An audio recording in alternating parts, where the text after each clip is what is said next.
Hello बच्चों, चलिए प्रश्न पढ़ते हैं। प्रश्न हमें दिया है, शुष्क एवं आर्द्र वायु में से कौन सी भारी होती है। तो आइए प्रश्न की मुख्य अवधारणा समझते हैं। मुख्य अवधारणा देखिए, जो शुष्क वायु है, शुष्क वायु शुष्क वायु में हमारे क्या है?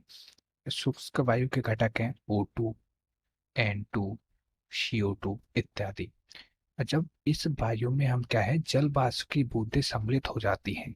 आर्द्र वायु आर्द्र वायु आर्द्र वायु में हमारा क्या है, जल वाष्प की बूंदें भी सम्मिलित हो जाती हैं। H2O, O2, N2, ये क्या है, इनके सम्मिलित हो जाने से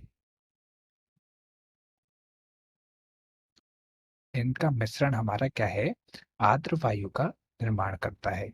अब आर्द्र वायु में हम देखें, देखिए, शुष्क वायु में क्या है, O2 है। ऑक्सीजन का द्रव्यमान होता है, ऑक्सीजन का द्रव्यमान होता है हमारा 16। तो O2 का कितना हुआ, 32।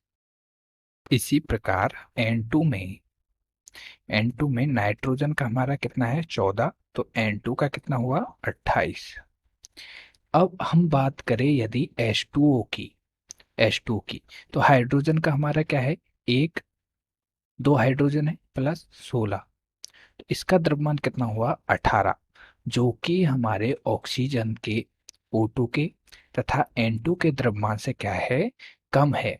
अर्थात जब जल वाष्प जब वायु में मिश्रित होता है, या फिर हम बोले आर्द्र वायु का जो द्रव्यमान है, यह हम बात करें घनत्व की। देखिए, घनत्व बराबर हमारा क्या होगा,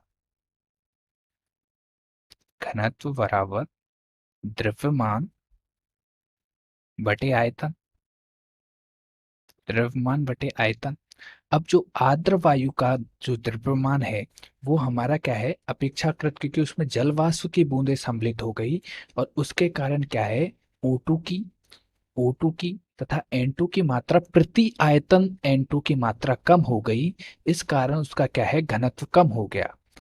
देखिए, जो आर्द्र वायु में